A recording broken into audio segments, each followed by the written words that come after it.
मैं लकी पांडे आपका स्वागत करता हूँ। पिछली क्लास में हम लोग एक्ट ऑफ सेटलमेंट तक पढ़े थे, उसके आगे का हिस्सा आज हम लोग देखते हैं। हम लोग देखते हैं Pitt's India act 1784। Pitt's India act जो पारित किया गया वो पिट्स एंगर के द्वारा पारित किया गया। यह उस समय के ब्रिटिश प्रधानमंत्री हुआ करते थे। ये ब्रिटिश प्रधानमंत्री ने ब्रिटिश संसद में एक बिल पेश किया जिसे पिट्स इंडिया एक्ट के नाम से जाना जाता है और हम इसे इंडिया बिल के नाम से भी जानते हैं। इसको हम इंडिया बिल भी कहते हैं क्योंकि ये इंडिया बिल पेश किया गया था और ये पिट्स एंगर के द्वारा पेश किया गया, इसलिए हम इसे पिट्स इंडिया एक्ट के नाम से जानते हैं। इसमें बहुत सारे परिवर्तन हुए। सबसे पहला परिवर्तन यह हुआ कि जो ईस्ट इंडिया कंपनी थी उसके ऊपर ब्रिटिश हुकूमत की नियंत्रण को और अधिक बढ़ाया गया। बोर्ड ऑफ कंट्रोलर की स्थापना की गई, जिसे हिंदी में हम नियंत्रक मंडल बोर्ड के नाम से जानते हैं। इस बोर्ड में 6 सदस्य हुआ करते थे। यह प्रश्न आपको याद रखना है कि बोर्ड ऑफ कंट्रोलर में सदस्यों की संख्या कितनी थी। 6 सदस्य थी और इन सभी 6 सदस्यों की नियुक्ति ब्रिटेन का सम्राट करता था। ब्रिटेन का सम्राट करता था 6 सदस्यों की नियुक्ति। प्रश्न यह भी उठता है कि जब बोर्ड ऑफ कंट्रोलर की स्थापना की गई तब भारत में कौन गवर्नर जनरल था? वारेन हेस्टिंग, क्योंकि आपको पिछली क्लास का याद होगा कि वारेन हेस्टिंग 84 में भी भारत का गवर्नर जनरल रहेगा बंगाल का। तो जब बोर्ड ऑफ कंट्रोलर की स्थापना की गई तब भी भारत का गवर्नर जनरल वारेन हेस्टिंग ही था। इसी एक्ट के द्वारा ब्रिटिश अधिकृत भारतीय प्रदेश अर्थात भारत में जो ब्रिटिशों के द्वारा अधिकृत क्षेत्र थे, कंपनी के द्वारा अधिकृत क्षेत्र थे, उन क्षेत्रों को ब्रिटिश अधिकृत भारतीय प्रदेश के नाम से जाना शुरू कर दिया गया। उसके बाद इसी एक्ट के तहत, पिट्स इंडिया एक्ट के तहत कर्मचारियों को उपहार लेने पर प्रतिबंध लगा दिया गया, यानी कि ब्रिटिश कंपनी के जो कर्मचारी थे वे अब उपहार नहीं ले सकते थे। पिट्स इंडिया एक्ट के बाद 1786 का अधिनियम पारित हुआ और इसमें एक घटना महत्वपूर्ण है कि इस घटना में गवर्नर जनरल को प्रांतीय सरकारों को निरस्त करने का या बर्खास्त करने का अधिकार प्राप्त हो गया। जो गवर्नर जनरल था उस समय गवर्नर जनरल लॉर्ड कॉर्नवालिस था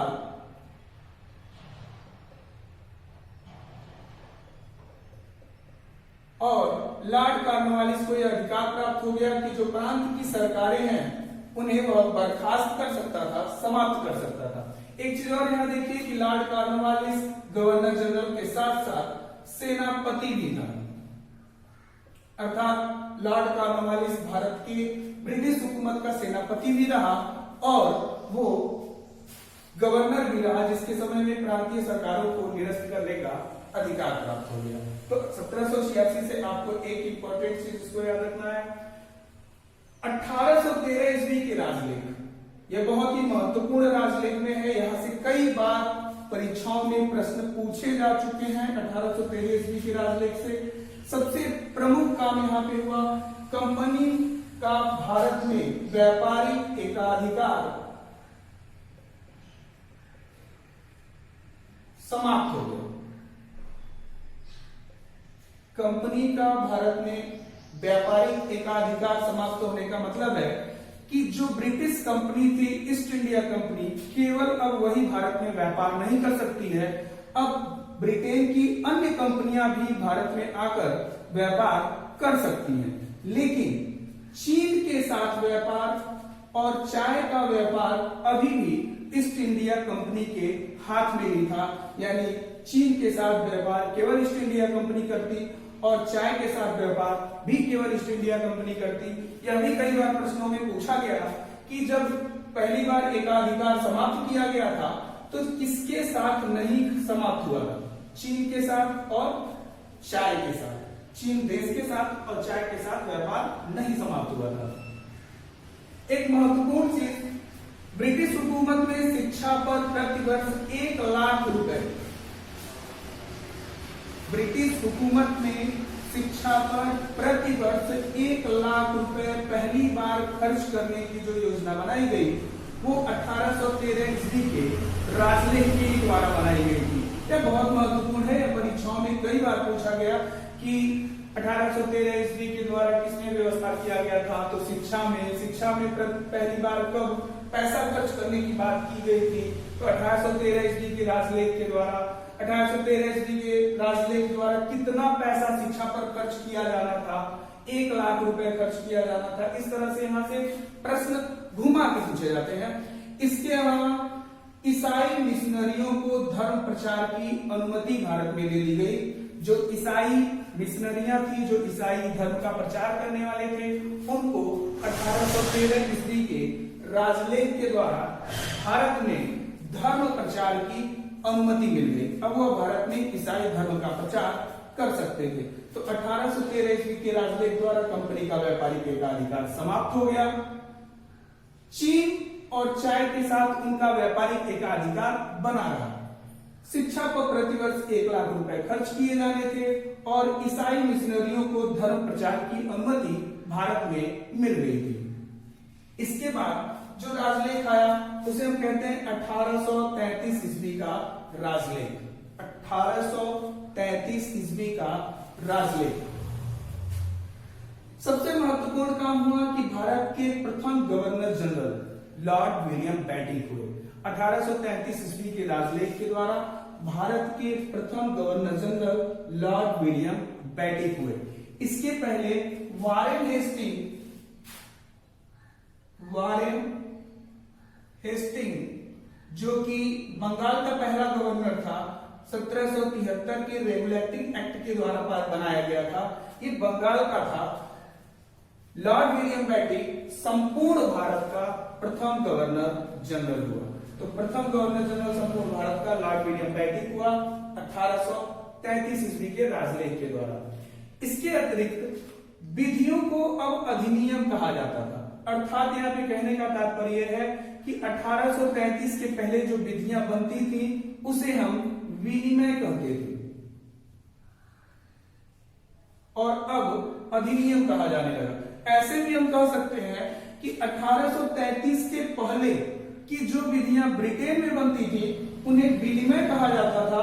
1833 के बाद जो विधियां भारत में बननी शुरू हुई उन्हें हम अधिनियम कहते हैं। यानी कि विधियां वही थी, ब्रिटेन में बनता था तो विनिमय कहलाता था, भारत में बनने लगा तो अधिनियम कहा जाने लगा। राजलेख की धारा 87 के अनुसार धर्म, वंश, वर्ग, जन्म स्थान, जाति के आधार पर जो नौकरियों में भेदभाव की जाती थी उसे समाप्त कर दिया गया। आपको ध्यान में रखना है कि राजलेख की धारा 87 के अनुसार धर्म, वंश, वर्ग, जन्म स्थान और जाति के आधार पर जो नौकरियों में भेदभाव किया जाता था उसे समाप्त कर दिया गया। आगे हम देखते हैं कि हमारे देश में अनुच्छेद 15 के तहत इन्हीं विधियों को शामिल भी किया गया हमारे संविधान में। दास प्रथा को, भारत में जो दास प्रथा था उसको गैर कानूनी घोषित कर दिया गया। यानी कि 1833 ईस्वी के राजलेख के द्वारा भारत में दास प्रथा समाप्त हो गया। व्यापारिक एकाधिकार पूर्णतः समाप्त हो गया। 1813 ईस्वी के राजलेख में व्यापारिक एकाधिकार समाप्त था, चीन और चाय के साथ था। लेकिन 1833 ईस्वी के राजलेख तक व्यापारिक एकाधिकार पूर्णतः समाप्त कर दिया गया। यानी अब न तो चीन के साथ रहा और न ही चाय की पत्ती के साथ रहा। यानी कि पूर्णतः ईस्ट इंडिया कंपनी का व्यापारिक एकाधिकार समाप्त हो गया। लॉर्ड मैकाले की अध्यक्षता में भारत का प्रथम विधि आयोग का गठन किया गया। लॉर्ड मैकाले की अध्यक्षता में भारत का प्रथम विधि आयोग का गठन किया गया। हम देख लेते हैं 1833 ईस्वी के राजलेख को। 1833 ईस्वी के राजलेख में पहली घटना हुई, भारत का प्रथम governor general Lord William Bentinck हुआ। विधियों को अब अधिनियम कहा जाता था, पहले विनिमय कहा जाता था।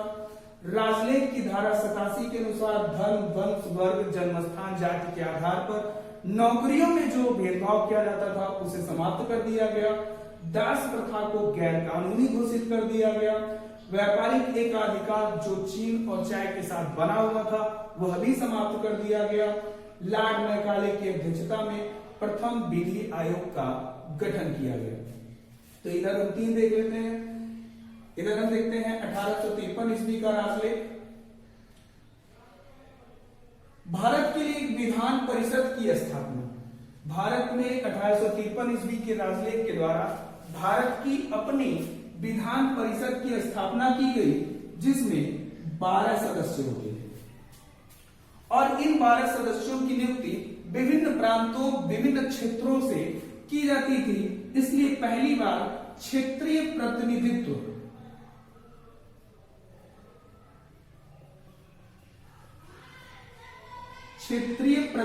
का जो सिद्धांत अपनाया गया वो 1853 ईस्वी के राजलेख के द्वारा अपनाया गया। ये सब प्रश्न ऐसे हैं कि आप पढ़ भी चुके रहते हैं, फिर भी गलत हो जाता है। कहीं उठा के पूछा क्षेत्रीय प्रतिनिधित्व का सिद्धांत किस अधिनियम या किस एक्ट के द्वारा या किस राजलेख के द्वारा अपनाया गया था, तो आप ध्यान नहीं देंगे। क्षेत्रीय प्रतिनिधित्व का सिद्धांत 1853 ईस्वी के राजलेख के द्वारा अपनाया गया था। कंपनी के कर्मचारियों की नियुक्ति में प्रतियोगी परीक्षाओं को आधार बनाया गया। यानी अभी तक कंपनी में जो कर्मचारी नियुक्त होते थे उनकी नियुक्ति स्वतः की जाती थी, देख करके की जाती थी, लेकिन अब प्रतियोगी परीक्षाओं की शुरुआत कर दी गई कि अब वह प्रतियोगी परीक्षाएं होंगी, परीक्षाएं पास करेंगे तो ही वह कंपनी के कर्मचारी हो पाएंगे। वैसे आपको पता होगा कि प्रतियोगी परीक्षा की शुरुआत पूरे विश्व में पहली बार चीन के द्वारा की गई थी। हम लोग अगले पॉइंट पे बढ़ते हैं। 1858 से 1919 कंपनी शासन काल। पिछले वीडियो में हमने आपको बताया था कि हम संविधान को 5 भागों में अलग अलग करके पढ़ते हैं। तो 1858 से 1919 कंपनी शासन का अंत है। और हमने आपको पिछली क्लास में भी बताया था कि कंपनी शासन का अंत का मतलब ये नहीं है कि कंपनी का अंत हो गया। अब ब्रिटिश सरकार, ब्रिटिश राजा के द्वारा शासन किया जाएगा। Act of better government of India 1858। दरअसल 1857 की एक बृहद क्रांति भारत में घटी थी, जिसे हम भारतीय स्वतंत्रता का प्रथम आंदोलन कहते हैं, भारतीय गदर कहते हैं, सैनिक विद्रोह के नाम से जानते हैं। तमाम अलग अलग लेखक उन्हें अलग अलग नामों से जानते हैं। और इस घटना के बाद पूरे ब्रिटिश साम्राज्य हिल गए। बहुत ज्यादा फायदा भारतीयों को स्वतंत्रता को लेकर के तो नहीं हुई, लेकिन पूरा तख्ता पलट जो होना था उनका तख्ता हिल गया और बहुत सारे नए परिवर्तन भारत में हो गए 1857 की क्रांति के बाद। और उसी के बाद 1858 में एक एक्ट पास किया गया जिसे कहा जाता है act of better government of India, जो 1858 में पास किया गया। इसके द्वारा भारत में कंपनी शासन समाप्त कर दिया गया, शासन सम्राट के हाथ में आ गया। यानी कि 1858 के act of better government of India के द्वारा कंपनी का शासन समाप्त हो गया और शासन सम्राट जॉर्ज पंचम के हाथ में आ गया।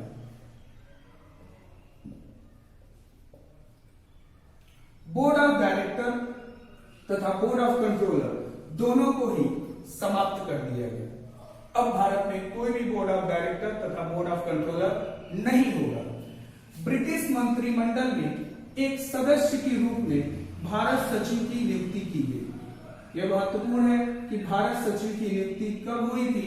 1858 के अधिनियम के द्वारा या act of better government of India act 1858 के द्वारा ब्रिटिश मंत्रिमंडल का एक सदस्य था जिसे भारत सचिव के रूप में नियुक्त किया गया। भारत के गवर्नर जनरल का नाम बदलकर वायसराय कर दिया गया। ये बहुत ही महत्वपूर्ण है। जिस गवर्नर जनरल को 1833 में पूरे भारत का गवर्नर जनरल बनाया गया, उसी पद को 1858 की एक्ट के द्वारा गवर्नर जनरल का नाम बदलकर वायसराय कर दिया गया। बाकी कोई परिवर्तन नहीं हुआ था, अर्थात पद का नाम परिवर्तित हुआ था। और इस तरह भारत के प्रथम वायसराय जो हुए वह लॉर्ड कैनिंग हुए। अगर आपको याद होगा तो 1857 की घटना के बारे में अक्सर पूछा जाता है कि 1857 की जब क्रांति घटी तो भारत का गवर्नर जनरल कौन था? लॉर्ड कैनिंग था। और लॉर्ड कैनिंग जो है वो भारत सचिव के तहत काम करने के लिए बाध्य हो गया। यानी अब ये स्वतंत्र नहीं रह गए, अब यह भारत सचिव के नियंत्रण में ही कार्य करेंगे और भारत सचिव पूरी तरह से ब्रिटिश मंत्रिमंडल के प्रति उत्तरदायी हो गया। इसी घटना में आगे चल करके 1 नवंबर 1958 को ब्रिटिश महारानी विक्टोरिया ने, जिसे सामग्री भी कहा जाता है, ब्रिटिश महारानी विक्टोरिया ने नीतिगत घोषणा किया जिसमें भारत के शिक्षित वर्गों ने अपने अधिकार का मैग्ना कार्टा कहा। महारानी विक्टोरिया का घोषणा पत्र इलाहाबाद दरबार में लॉर्ड कैनिंग के द्वारा पढ़ा गया। कई बार यह प्रश्न पूछा गया है कि महारानी विक्टोरिया का घोषणा पत्र किसके द्वारा पढ़ा गया? लॉर्ड कैनिंग के द्वारा पढ़ा गया।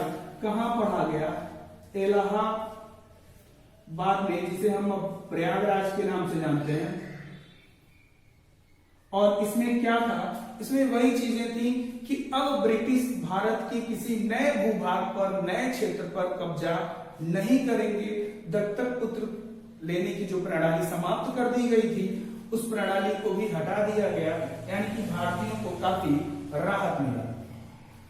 इसके बाद भारत परिषद अधिनियम 1861 आता है और इस एक्ट के द्वारा भारत में लॉर्ड कैनिंग ने विभागीकरण प्रणाली की शुरुआत की। यह प्रश्न कई बार पेपरों में पूछा गया कि भारत में विभागीकरण प्रणाली या विभागीय प्रणाली की शुरुआत किसके द्वारा की गई? लॉर्ड कैनिंग के द्वारा की गई। भारत परिषद अधिनियम 1861 के द्वारा। इसी विभागीकरण प्रणाली के द्वारा ही भारत में मंत्रिमंडल व्यवस्था की भी नींव पड़ी, मंत्रिमंडल व्यवस्था की शुरुआत हुई। इसके अतिरिक्त गवर्नर जनरल को अध्यादेश जारी करने का अधिकार प्राप्त हो गया 1861 के अधिनियम के द्वारा। यानी अब भारत का जो गवर्नर जनरल है वो भारत में अध्यादेश पारित कर सकता है। बस आज के लिए इतना, बाकी हम अगले वीडियो में पढ़ेंगे।